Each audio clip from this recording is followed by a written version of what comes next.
So tonight we're going to talk about some shit, man. We're going to just get into some shit. I got a letter from Donald Trump today, and I didn't ask for the letter, but it came in the mail. It was pretty much just telling me that I already got my stimulus check, which I already fucking knew that I got.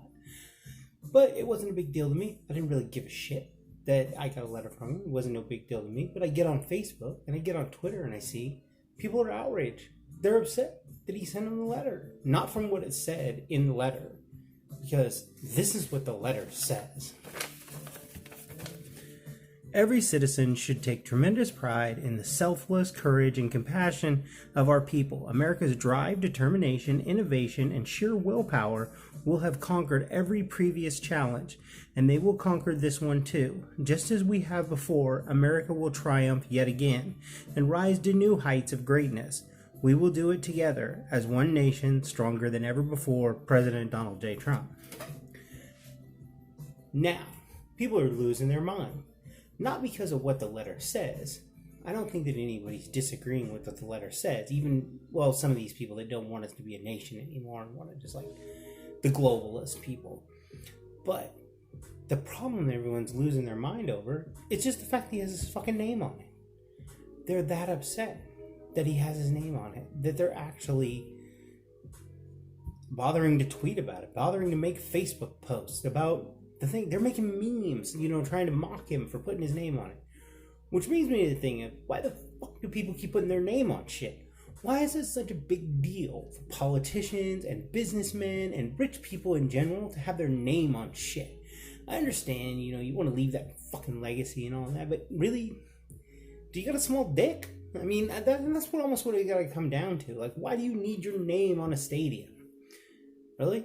A memorial stadium, sure. If you build a stadium like Phil Knight did down in Eugene, and you want to name it after your passed away son, I got no problem with that. That's a tribute.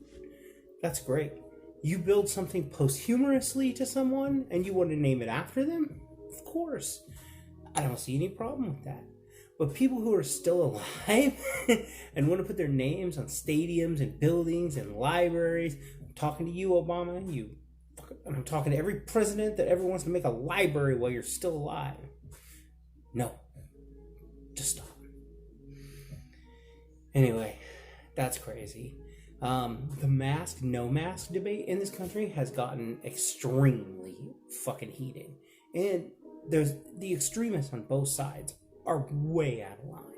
There's the you gotta wear a mask anytime you go out and everybody should stay home forever crowd. And there's the fuck you don't need to wear a mask. Nobody should wear a mask. If you wear a mask, you're a fucking bootlicking, communist. And we all need to open up everything full blast and go back to the way shit was for normal. Those are the two extremes. That's the world we're fucking living in. We got assholes on both sides. And they're both dead fucking wrong. The answer is somewhere in the fucking middle. And it's different for every place you live. It's way different in Kansas than it is up here in Portland.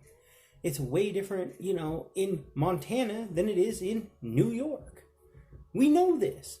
They shouldn't be on the same schedule. No one should even be discussing them being on the same schedule. Is it good for Montana to open shit back up? Yeah, probably. Nobody's got anything up there. They're moving around just fine. They all live so far apart. They're not stacked on top of each other like sardines. They're out in the open. Okay? It's not like New York. It's not the same environment. Environment has a lot to do with how these things work.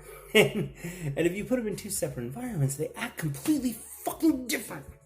Anyway, my big gripe for today is with these fucking extremists. I'm a food worker. I deliver food to elderly people, to people who are stuck in their homes. Okay? I have to go out. If I don't go out, people will starve. Maybe not literally, other people will do it, but whatever. Fuck you. I still have a job, and that's my fucking job, is deliver this shit to people. I have to be out there. I have to be in the grocery stores. If the grocery store says they ain't gonna let me in without a mask, I'm gonna wear the fucking mask. Fuck you. I'm not gonna lose my fucking job to stand up for some political ideology that you have that is somehow wearing a mask means that you're a fucking liberal or you're a fucking, Democrat and you're voting for fucking Biden. You're fucking out of your goddamn mind. What it means is I want to keep my job, keeping food on the table for my fucking family, and do the best thing I can to keep myself and everyone else safe. I don't even know if it fucking works. I don't care. I've been reading fucking papers that says the cloth mask don't have to do shit. It's like a fucking chain link fence trying to keep out mosquitoes. That's what the data says that I've been reading. I don't know. Other people, there's doctors on there saying, yeah, hell, I talked to some at the hospital. Nurses and doctors who are dealing with this shit on the front lines. I said, hey, should I wear this fucking homemade cloth mask? They're like, yeah, hey, it can't hurt. They didn't say it would help, but they said, it can't hurt. It can't hurt. That's the thing, it can't hurt. Or can it? Or are they fucking conditioning us? Because the next thing, if we're okay with, we'll wear a mask to go into the store, we're okay if we want to keep our job, we got to wear a mask. Then the next thing, what if they say, okay, you got to take the vaccine to go in the store, and you got to take the vaccine to keep your job. Okay, how are you going to know if everybody took the vaccine? With the fucking chip. That's right, I'm going up full Eddie Bravo with the goddamn chip conspiracy. It's crazy, but it's not that fucking crazy, dude. Demolition Man. The movie Demolition Man, if you have not seen it, with Wesley Snipes and Sylvester Stallone, please go watch it. It's about right now. It's about where we're headed right the fuck now. You cross that with 1984, you have America for the next 5 years.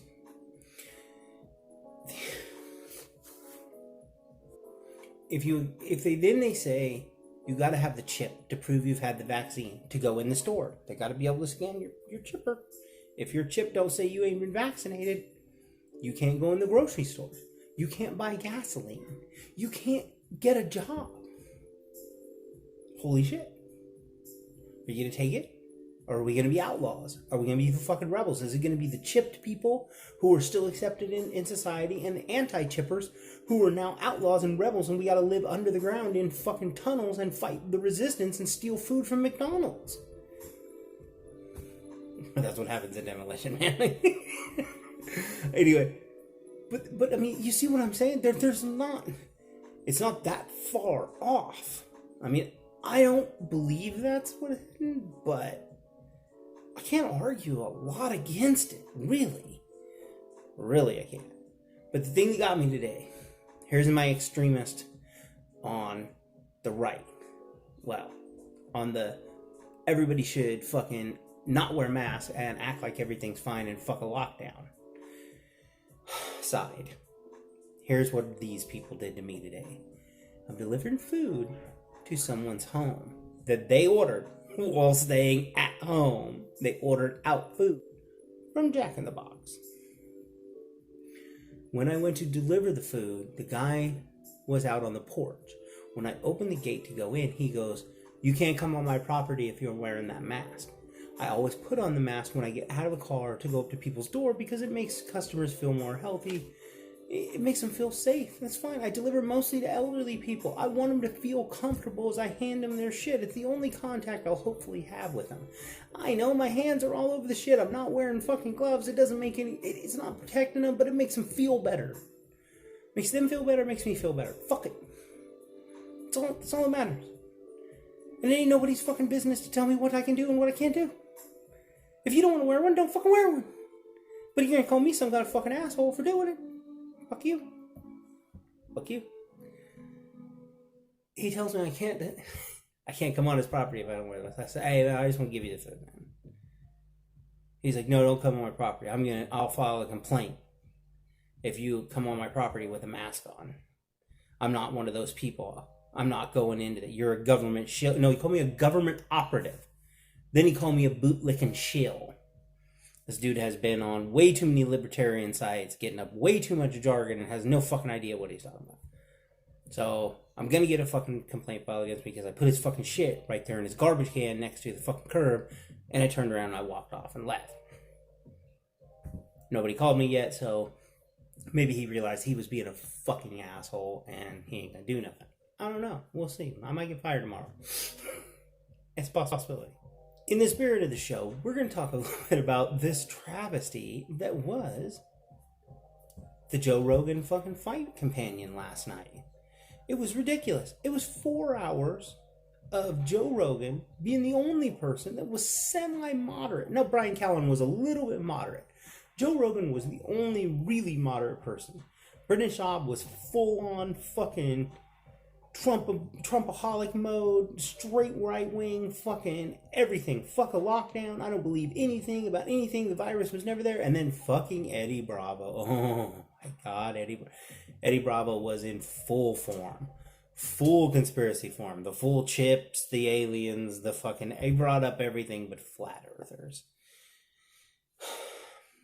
He was so extremely to the right. I was cringing. And I agree with so much of the stuff that he usually says. And I agree with so many things that are on the conservative side. But also, if you're an extremist on either end, you're a fucking nutbag. And you ruin it for everyone else. You cross a line into going too extreme. I lost a friend. I lost a friend of 25 years. He went so far right, he wouldn't hear me. He wouldn't hear me out. It was when the Joe Rogan thing, when the conservatives were all of a sudden popping it up, saying that Joe Rogan was endorsing Trump. Because he said, I would vote for Trump over Biden. That was the clip they were playing. Just that. Oh, I would vote for Trump before I'd vote for Biden. Yes, he said that. Completely out of context. He also said, I would also vote for Hillary or literally anyone over Biden. It wasn't, and that's all I said is, that's not quite the endorsement you think it is. You might want to go watch the whole episode. He literally said he would endorse Hillary or anyone over Joe Biden. That wasn't an endorsement of Trump. That was an impeachment of Biden. He didn't want to hear it. He said, oh no, you're a fucking Democrat sellout. You're a commie piece of shit. And he fucking turned on me and blocked me.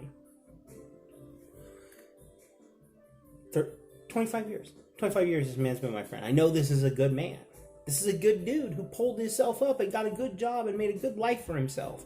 After going to prison and almost ruining himself in his early 20s. He turned his whole life around. Very successful guy now. Computer programmer. Big time job, big shot.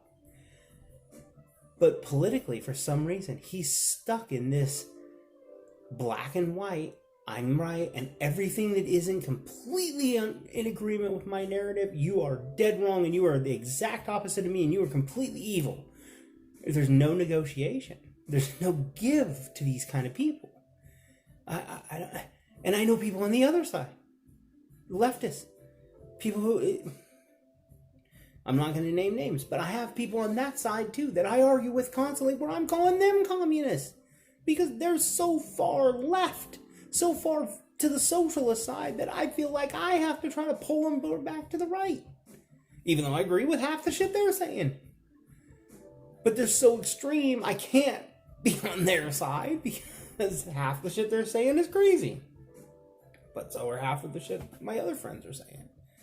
It is really tough in America to be a moderate right now. People want you to be an extremist on one side or the other. Eddie Bravo, my God, he was screaming over people. Joe was constantly having to tell him, please, Eddie, let him finish. You have to let someone else talk. And it was just, he was just beating him over the head with politics. Every time they tried to turn they reviewed the fights very, very little, actually. These fight companions, they let you know right up front. They're drinking, they're smoking weed, they're not really, they're watching the fights in the background, barely. This was all just 4 hours of them talking and bullshitting.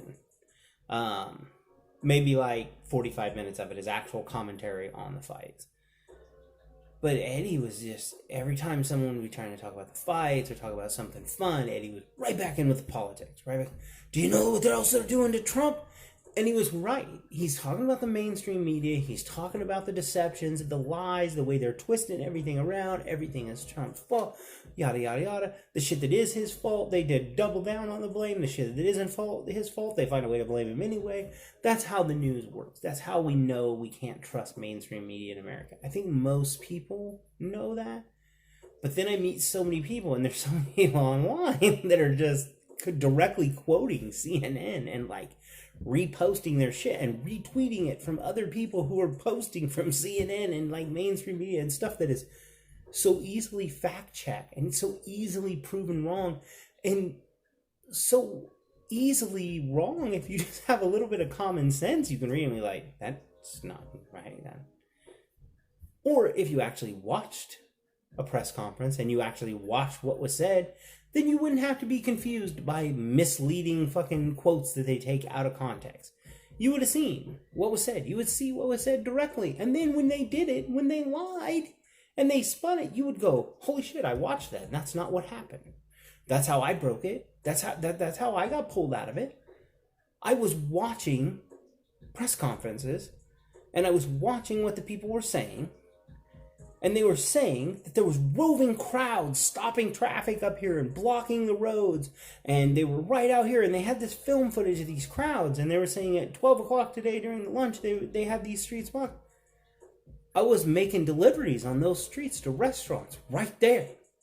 I drove through the streets at the exact time when they said they were completely blocked with protesters protesting against ICE.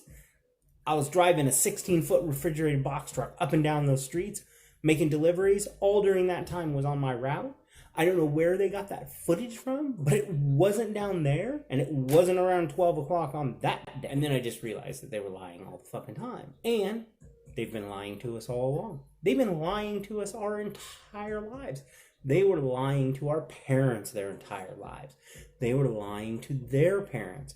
Back when it was radio and it was just print, they were still lying. We don't even know if Julius Caesar really got stabbed for what they said he did. Who knows? It could have just been a smooth power coup and they were just sick of his shit and sick of his taxes. We don't know. They spread a little fake news. History's written by the winners for the rest of history. Don't even get me started on what might have really been going on with Jesus and what kind of propaganda and spin they put on that shit. Who knows? We all know it's bullshit, and it's been bullshit forever.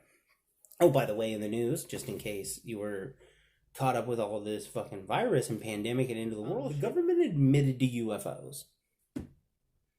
They admitted to aliens. They declassified paperwork where they said, yeah, there's shit out there, we don't know what the fuck it is. They won't tell you that it's aliens, but they're saying, yeah, we don't know what it is. Yeah, we've been seeing it for years and years and years. We got video footage of it. It's doing things that we don't have any technology that can do it. We can't explain it to you at all, but yeah, there it is.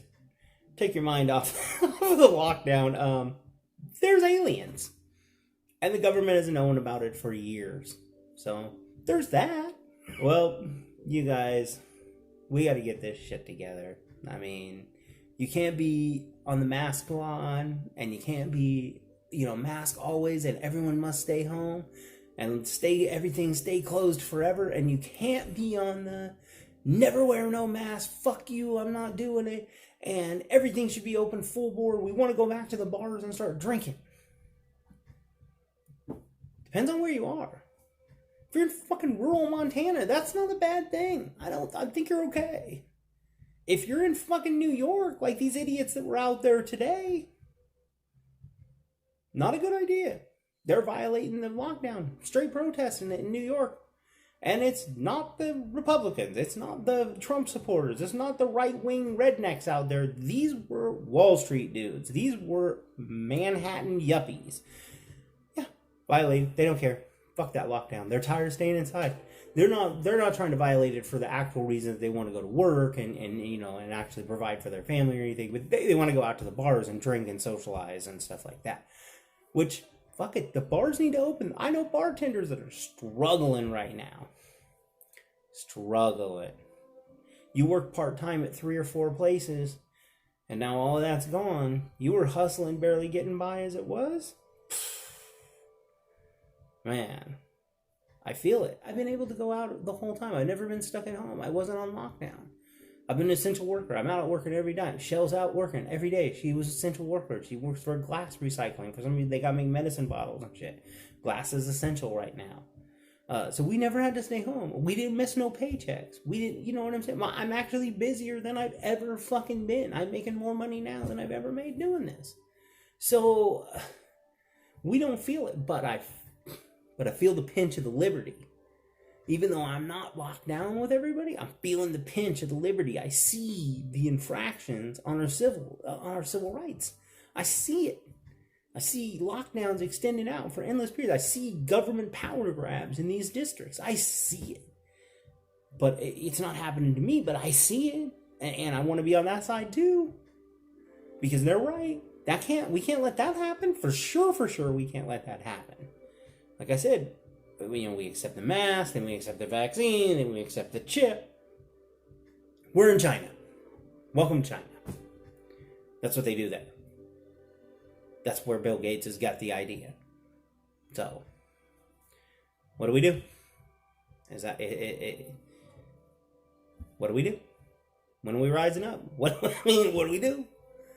But I just think that if you're an extremist on one side or the other, try to get back towards the middle, man. Try to get back towards the middle. Try to deal with other people. Try to listen to people. Find out what old people are scared. And people can't be callous. You know how many times Eddie Bravo said on that show last night? It's only a disease that only kills 80-year-olds.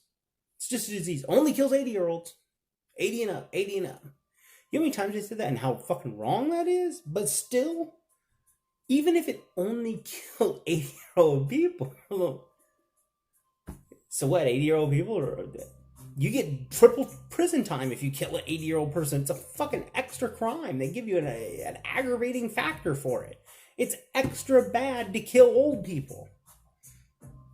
It's cool.